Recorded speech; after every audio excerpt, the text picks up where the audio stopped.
Welcome back, everybody. At last, we're hearing something from Dogecoin and Terra Luna. Breaking news to all Terra Luna holders. They just announced all the information we gotta know for the revival plan number 2. And after looking at some of the comments and some of the feedback, I've seen that some people are really not happy about it, are mad. And because of what, Oscar? Because they're trying to propose a fork. Basically, you have one network, you split it in two, and of course, you're gonna split some of the holders and you're gonna split some of the trust in Terra Luna. And if you remember Ethereum and Ethereum Classic, well, they're proposing Terra Luna and Terra Luna Classic. Wow. So I'm gonna go ahead and dive down on all the details that you need to know. And looking at the price, well, guess what? Guess what created this? Just because it just happened a couple hours ago. The price was, taking a dive down to the 301. As soon as this news just came out, the price just went up to a pump, and it just kind of makes sense. If you're day trading this, baby, you're making a lot of money. So welcome back, everybody. My name is Oscar Ramos. I'm happy to have you back. Don't forget to smash the like button, consider subscribing, and turn on those notification bells, everybody. So when it comes to price related, it's really not getting anywhere close to the top that we had, a couple days ago, about 2 to 3 days ago, actually 2 days ago.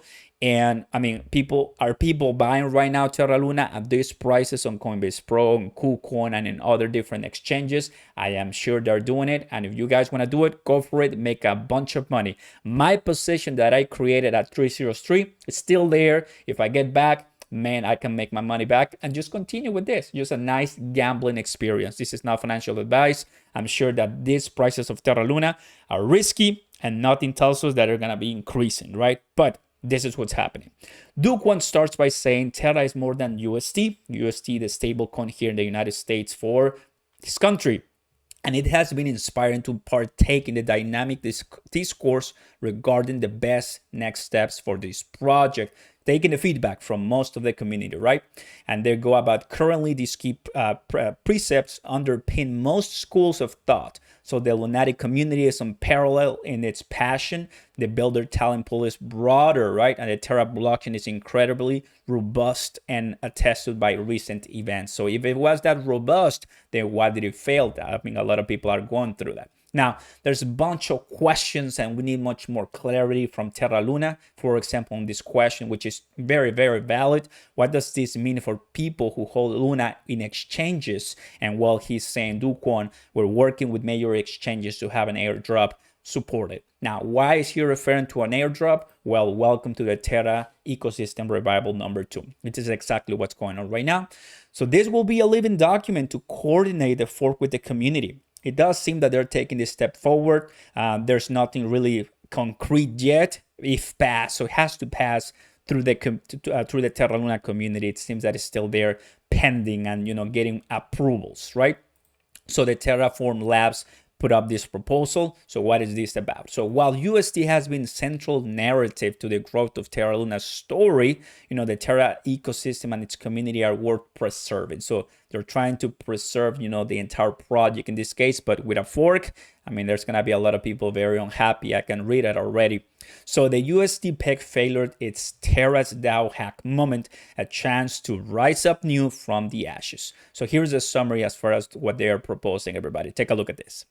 Fork the Terra chain into a new chain without the algorithmic stablecoin, because this is what failed. So I'm sure that they don't want to make the same mistake. That makes total sense.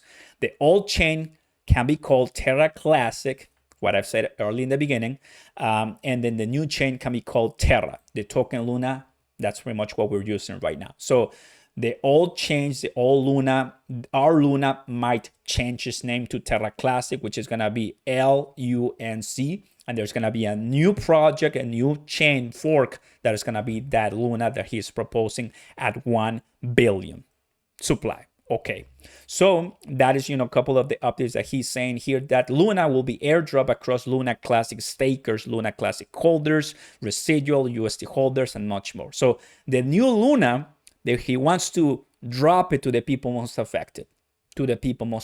Which is not bad at all. That's what Binance CEO and other different, influencers and people have said, like, help the people in need that are at the bottom, the 99% of people, not the people that are the richest, because this crush everybody's life, when if you were doing Anchor protocol, or if you were, staking your money elsewhere.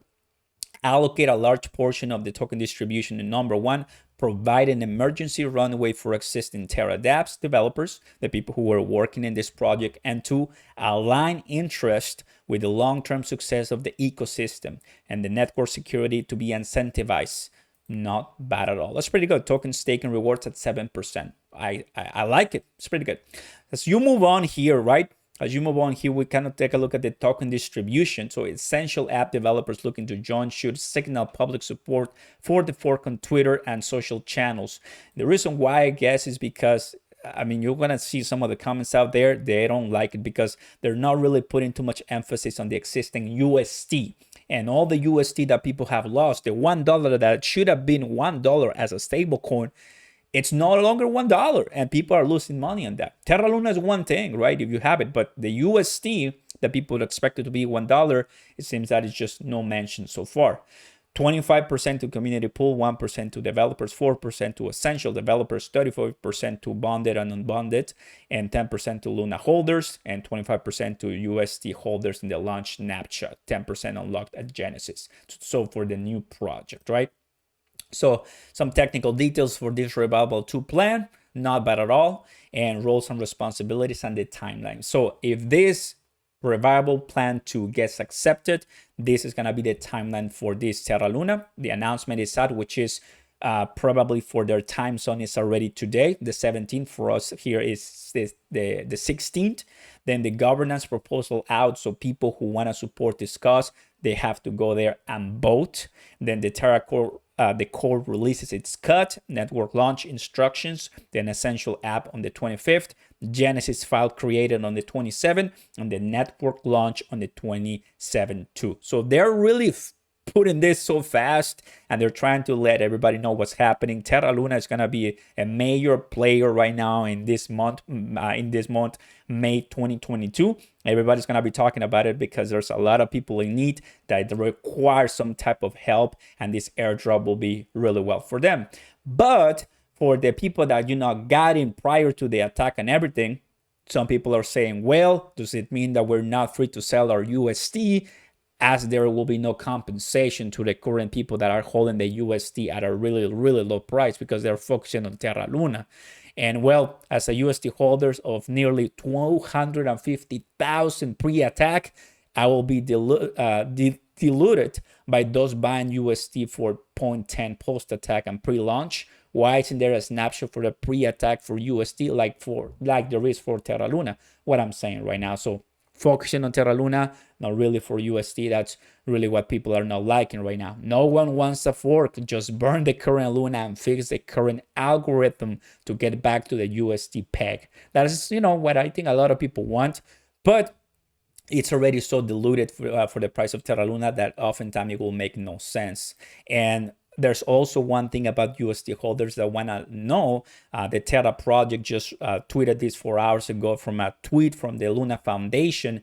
And they're saying, right, that they have, look, the foundation is looking to use its remaining assets to compensate remaining users of UST, smallest holders first. So we're still debating through various distribution methods, updates to follow soon. So they want to put, first the UST holders of the smaller accounts first, holders first. So that is not bad at all. There's a lot of, that needs to be said and done. I think Twitter is one place, but there's just so much information out there that we got to be taking a look at, right? And we know that if you want to do burns, I mean, this is something that it was shared a couple days ago. Justin, Terra Luna has announced plans to burn 1.4 billion UST and stake 240 million Luna. So whatever route they're going to take, they have to act fast as people depend on it.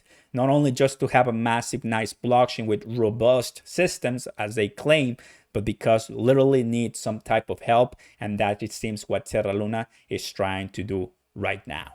Everybody, well, the price of Terra Luna as of this moment, I'm gonna go ahead and jump in just a little bit more. We're seeing a nice pump from the bottom right now. At the bottom, before this announcement, so far 116% growth, not bad. If you're trading Terra Luna, great job, my friend. Thank you very much for watching, guys. Don't forget to like the video, subscribe to the channel. Good news, bad news, Up to you. You are the judge. Let me know in the comments down below. Peace.